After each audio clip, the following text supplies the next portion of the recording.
Assalamualaikum warahmatullahi wabarakatuh. Waalaikumsalam warahmatullahi wabarakatuh. Alhamdulillahirabbil alamin.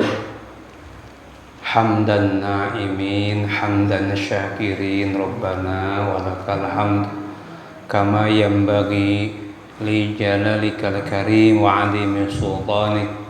Allahumma salli wa sallim wa barik ala nabiyyina Muhammadin sallallahu alaihi wasallam wa ala alihi wa ashabihi wa man tabi'a hudahu bi ihsan ila yaumiddin. Wa qala Allah ta'ala fil Qur'anil Karim ba'da a'udzu billahi minasy syaithanir rajim.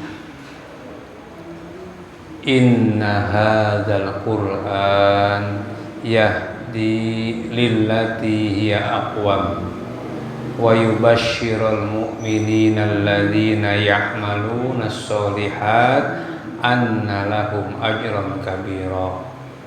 Wa qala fi ayatin ukhra alif lam mim tilka ayatul kitabil hakim hudaw wa rahmatan lil muhsinin. Wa qala Rasulullah sallallahu alaihi wasallam al-Qur'anu hujjatun laka aw alaika. Allahumma la ilma lana illa ma 'allamtana innaka antal alimul hakim wa tub 'alaina innaka antat tawwabur rahim. Radina billahi rabba wa bil islami dina wa bi Muhammadin nabiyya wa rasula. Rabbi zidni ilman warzuqni fahma. Para bapak, para ibu yang dirahmati Allah Subhanahu wa taala, sehat nggih? Alhamdulillah. Malam hari ini masih Allah berikan kepada kita kemampuan melaksanakan kewajiban harian 5 kali kewajibannya sholat subuh, zuhur, asar, maghrib, dan isya. Alhamdulillah dalam keadaan sehat walafiat. Kesempatan ini dimanfaatkan untuk kita. Saya akan mengawali dengan sebuah kisah saudara kita yang di Turki yang kena gempa itu. Ada seorang anak kecil yang tertimpa bangunan, usianya antara 5 sampai 6 tahun, 5 hari di bawah reruntuhan itu. Kok masih hidup ya? Bapaknya meninggal. Setelah bisa diajak komunikasi, anak ini ditanya, kalau bahasa kita barangkali, nah 5 hari itu ya lapar kok ya? Apa nggak lapar kamu? Anak ini menjawab, tiap hari ada yang ngasih makan. Apa iya? Iya. Berpakaian putih pagi dan sore, pokoknya 2 kali, nggak tahu pagi sore, pokoknya 2 kali makan pokoknya, dan pergi. Anak usia kurang lebih 5 sampai 6 tahun. Kalau yang satu lagi seorang bapak, kira-kira ya usianya 40 tahunan, jenggotnya udah brewos itu, ada videonya. Mungkin penjenengan ada ya. Seorang bapak ini ya hampir sama, ini lebih lama lagi, sekitar 7 hari di bawah runtuhan, udah kurus. Tetapi dia menceritakan ketika di dalamnya itu gelap dan saya diinterogasi. Ada yang interogasi. Pertanyaannya, saya kalau bahasa kita enggak paham. Pertanyaannya, man rabbuka? Siapa Tuhanmu? Ya aku enggak jawab. Yang kedua, man nabiyuka? Siapa nabimu? Aku juga susah menjawabnya. Dan ketiga, madinuka? Apa agamamu? Itu diulang-ulang berkali-kali. Man rabbuka, aku enggak ngerti, aku enggak tahu apa yang kamu ucapkan, aku enggak ngerti. Itu pengalaman dia dan terselamatkan oleh tim penyelamat, penggali. Dia begitu, ceritanya begitu. Maka dia pesen, kata dia, ini adalah bagi saya hidup yang kedua. Sambil menangis, masih infusnya di tangan dan dadanya itu kelihatan sekali. Dia berpesan, jangan sekali-kali mati tidak membawa bekal yang untuk menjawab pertanyaan tadi. Man rabbuka, maka aku berjanji sejak ini tidak akan meninggalkan sholat lagi. Begitu berjanji dia. Ini video ini menyebar dan sampai di antara pada saya, juga mungkin di antara panjenengan yang dapat itu. Dan video ini menyebabkan dapat hidayahnya ke seorang. Ini disambungkan dengan seorang perempuan. Dia usianya kurang lebih 35 tahun. Sejak 15 tahun dia masuk Islam.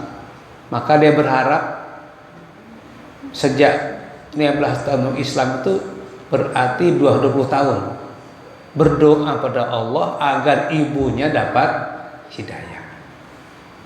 Susah Pak, setelah disampaikan ibunya nolak terus. Ibunya sekarang itu udah usia 83 tahun. Tetapi qadarullah saat video ini diperlihatkan kepada ibunya itu, Allah memberikan hidayah. Jadi video orang yang dikena neruntuhan bangunan selama kurang lebih 5-6 hari dan dia diinterogasi orang, menurut dia adalah itu malaikat karena pertanyaannya begitu, maka si ibu ini menjadikan penyebab dapat hidayah dan langsung mengucapkan syahadatain, asyhadu alla ilaha illallah, walaupun terbata-bata, tapi menyebabkan orang dapat hidayah. Dari pelajaran ini ya, menunjukkan kepada kita bahwa benar apa yang disabdakan Rasulullah, bahwa di alam kubur itu pertanyaannya cuma 3 dan itu akan kita alami. Orang ini tentu adalah sangat berharga sekali bagi dia. Kenapa berharganya? Diberi kesempatan untuk hidup, maka dia menyatakan ini hidup yang kedua buat saya di dunia. Maka berjanji tidak akan meninggalkan sholat, berarti selama ini dia nggak sholat, bahkan nggak Islam.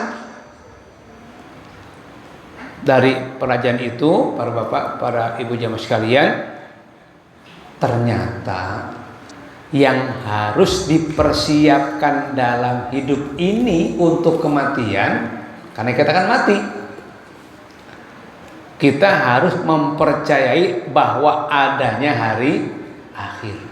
Hari akhir itu diawali dengan kematian.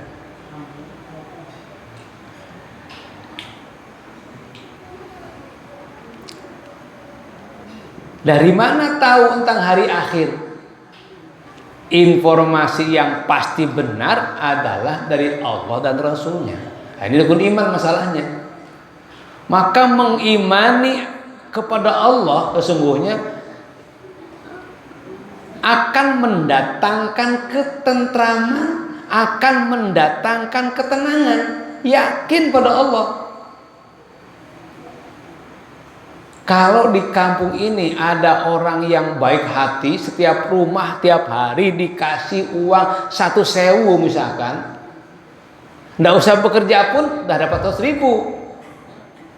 Kalau ada nggak Pak? Suka duitnya sopo.